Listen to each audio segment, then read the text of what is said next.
Hai guys, terima kasih kerana memilih Madfast Berita Terkini. Sebagai tanda sokongan anda, sila tekan butang subscribe dan loceng untuk update terkini. Terima kasih.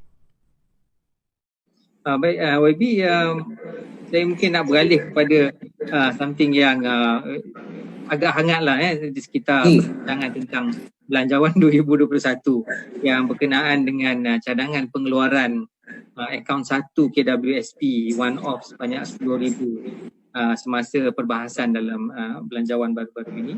Dan following that, KWSP mengumumkan skim iSINA dengan kebenaran maksimum pengeluaran 60,000 bagi mereka yang ada baki 90,000 ke atas, dan pengeluaran maksima 9,000 bagi mereka yang dalam akaun 1 RM90,000 ke bawah.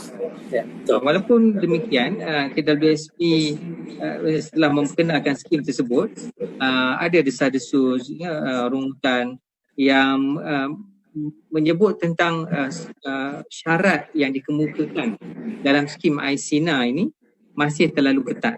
Antaranya wajib mencarum dalam tempoh tahun, ada yang tidak mencarum sejak 5 hingga 10 tahun sebelumnya tapi memerlukan pengeluaran untuk menampung penggunaan harian mereka. In fact, ada juga statistik yang menyebut dalam 4 juta tenaga kerja, hanya 2 juta, separuh saja yang sebenarnya mencarum dalam KWSP. Jadi mungkin YB boleh beri sedikit komentar tentang pendekatan KWSP kenalkan skim iSINA dan isu yang dibangkitkan berkenaan dengan skim ini. Sila. Jumlah pencarum di KWSP sebenarnya lebih kurang 14 juta mereka. Dan PP yang aktif lebih kurang 7.5 juta lah yang aktif sekarang ni. Sebenarnya kalau kita lihat sejarahnya lah sejak krisis COVID-19 ini, skim yang pertama yang dicadangkan ataupun dikemukakan oleh KWSP ialah skim Air Lestari. Semasa pakej prihatin diumumkan pada bulan Mei yang lepas, kerajaan melalui KWSP telah mengumumkan rakyat Malaysia boleh mengeluarkan sebanyak RM6,000 daripada akaun 2 sebanyak RM500 sebulan lah. Ini kita tak hadkan kepada siapa, asalkan ada akaun 2 dalam KWSP, kita boleh keluarkan RM500 sebulan selama 12 bulan, jadi maksimumnya RM6,000 lah. Semasa kita buat cadangan itu, banyak pakar-pakar ekonomi dan juga MTUC, semuanya kata kenapa kerajaan buat macam ni, duit rakyat kan, kita jangan bagi dia konsentrate. Jadi walaupun bagaimanapun kita buat kan, kita adalah salah satu negara yang pertama dalam dunia ini yang membenarkan rakyat kita mengeluarkan duit simpanan mereka daripada duit dalam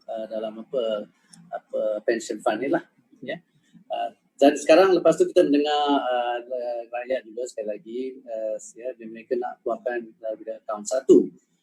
Semasa dalam jelajah belanjawan 2021 di mana saya berjumpa ramai rakyat dan juga banyak interest group yang lain, mereka ada mencadangkan mungkin beri peluang kepada rakyat yang terkesan saja untuk mengeluarkan daripada akaun 1. Di sini dan oleh itu dalam ucapan saya Belanjawan 2021 saya umumkanlah satu iSINA tu hanya boleh keluarkan RM6,000, RM500 sebulan juga lah macam Air Lestari. Tapi kepada mereka yang terkesan saja, yang hilang pekerjaan, pada masa itu lebih kurang 600,000 rakyat Malaysia lah yang dalam rekod KWSP. Dan semasa perbahasan tu seperti Profesor berkata, isu ni makin hangat, bukan saja dalam perbahasan dalam Dewan, pun juga di luar Dewan, terutama dalam social media. Jadi saya pun cakap dengan KWSP, mungkin kita kena nambah baik ni, mungkin 600,000 orang ni tak cukup kan. Bagaimana mereka yang hilang pekerjaan tetapi dalam unpaid leave dan sebagainya. So, kita keluaskan kepada 2 juta di bawah pengumuman, dan tadi seperti mana Profesor sebut, naikkan kepada 9,000 dan juga 60,000 bagi mereka yang lebih ada duit lebih 60,000 dalam akaun 1 lah. So jadi pada masa ini saya telah masih lagi berbincang dengan KWSP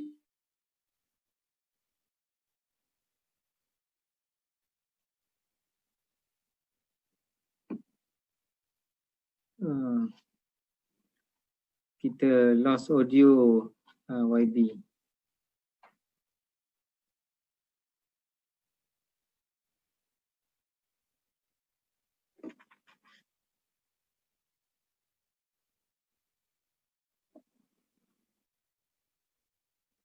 Keserahan mereka pada masa hadapan. KWSP juga mempunyai tanggungjawab mereka dan juga dalam akta itu kena protect lah kan pencarum-pencarum. Jadi penawaran KWSP perlu dilihat sekali dengan pelbagai langkah-langkah yang lain juga. Langkah-langkah dan bantuan untuk menguruskan kewangan yang seperti saya sebut tadi lah, terutamanya BPR. Dan juga untuk golongan M40 ni ialah untuk dalam bidang usahawanan dan peningkatan kemahiran. So we have to look at it holistically lah. Tidak boleh hanya lihat kepada KWSP, tapi kita lihat juga pada bantuan-bantuan yang lain yang diberikan oleh kerajaan. Betul. I think it's also a balancing act. When it comes to KWSP, kita melihat tujuannya untuk hari tua, tetapi kita didatangi dengan masalah hari ini. Jadi itu juga perlu terima kasih Wabi. Saya rasa would be unfair kalau kita tanya pasal KWSP dan tak tanya satu lagi yang equally panas dalam perbincangan belanjawan 2021, iaitu berkenaan dengan moratorium yang dicadangkan, yang kita maklum agar moratorium ini dilanjutkan dan tidak bersyarat kepada siapa sahaja yang ada pinjaman dengan bank. Ada yang cadang lanjut 3 bulan, ada yang cadang lanjut hingga 6 bulan. Namun kita nampak moratorium dan bantuan penstrukturan semula angsuran oleh bank masih terus dilaksanakan dan diteruskan secara bersasar.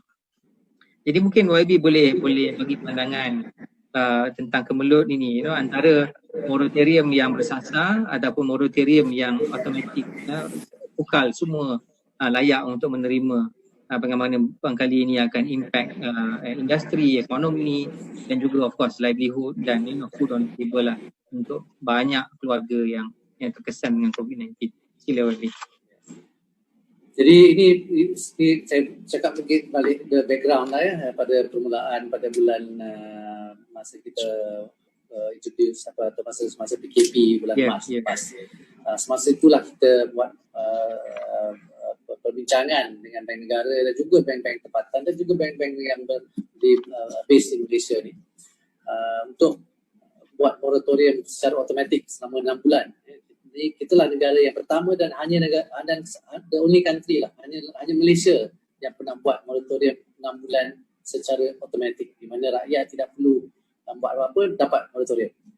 Di mana rakyat Malaysia ni lebih kurang 98% mengambil moratorium ini. Kita pun terkejut juga kerana kita ingat yang ada duit tu taklah ambil moratorium. Tapi mereka mengambil moratorium ni jumlah lebih kurang-kurangnya 100 bilion ringgit untuk rakyat Malaysia untuk 6 bulan. Tetapi semasa ekonomi dibuka semula secara berperingkat, kita pun berpendapat bila habis 6 bulan, bila habis bulan Oktober tu, kita patut beri kepada mereka yang bersasar, secara bersasar pada mereka yang berperlukan. Di sini kita telah membuat kajian sebelum buat keputusan itu bahawa ramai syarikat-syarikat dan juga ramai Malaysia, terutamanya golongan T20 dan setengah golongan 40 yang berkemampuan kerana mereka masih ada lagi pekerjaan dan untuk membayar hutang. Itu juga penting untuk aliran tunai bagi bank-bank kerana kita memerlukan bank-bank untuk menggunakan aliran tunai untuk memberi pinjaman baru kepada golongan yang memerlukan terutamanya.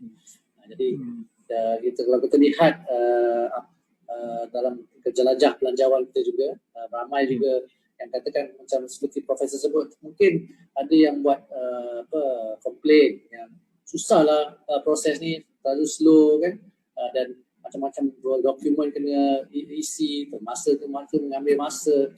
Jadi semasa belanjawan 2021, saya dengan Bank Negara telah berbincang sekali lagi dengan bank-bank tempatan. Ini semua kena buat secara voluntary kerana kita tidak mempunyai kuasa undang-undang untuk memaksa bank-bank untuk membuat moratorium. Kerana bank-bank ini pun bukannya control by kita lah kan, yang kita mempunyai pemilik masing-masing. Dan mereka bersetuju untuk golongan B40 yang dan juga golongan N10 inilah yang dapat BPN, lebih kurang yang dapat BPR, 8.1 juta rakyat Malaysia. Akan kalau mereka meminta moratorium, mereka akan mendapat kelulusan automatik. Jadi mereka tidak perlu mengemukakan apa-apa dokumen, just bagi tahu melalui phone atau email kepada bank atau pergi ke cawangan bank, cakap saya nak moratorium, dapat, tak ada soalan. Ini juga untuk PKS Micro. PKS Micro pun sama. Dia bagi tahu je saya terkesan ataupun saya nak dapat. Dia tak tanya pun. Jadi golongan 40 tu itu dalam masa 24 jam. Within 24 hours lulusan akan diberi secara automatik. Tapi kena diminta lah. Kena buat permohonan. Untuk golongan M40 pula, kita pun dah tahu mereka memang terkesan juga. Utamanya kalau ada pekerjaan pun gaji biasanya dikurangkan. Jadi di sini kita buat self declaration ataupun deklarasi sendirilah. Jadi kalau saya hilang pekerjaan, contohnya saya tadi bagi tahu kepada pihak bank saya hilang pekerjaan, saya mengumumkan, saya buat declaration, tidak perlu mengemukakan apa-apa dokumen juga. Jadi ini sedikit sebanyak dapat memudahkan proses. Setakat ini, setakat 2 minggu lepas, tak silap saya 700,000 permohonan telah diterima, di mana 98% daripada permohonan yang diterima itu telah diluluskan. Ini menunjukkan pihak bank. Tapi walaupun bagaimanapun, pada masa sama agensi kerajaan seperti AKPK sedia membantu untuk membincang urusan hutang dan kewangan di waktu yang sukar ini. Dan juga kita ada tali-link di Bank Negara juga dibuka untuk menerima aduan sekiranya terdapat pihak bank yang tidak memberi bantuan dan mengambil kesukaran. Jadi kita ada, kalau tak dapat tu boleh buat panggilan saluran di tali-link. Itulah cerita mengenai moratorium ni. Banyak kemudahan. Isu ni pun dah kurang hangat. Tapi berbanding dengan KWSP tadi lah. Ramai yang dapat cuba dah dapat. Jadi mereka pun okey lah. Betul. In fact saya rasa mungkin dengan pengumuman KWSP tu ramai yang agak terkejut.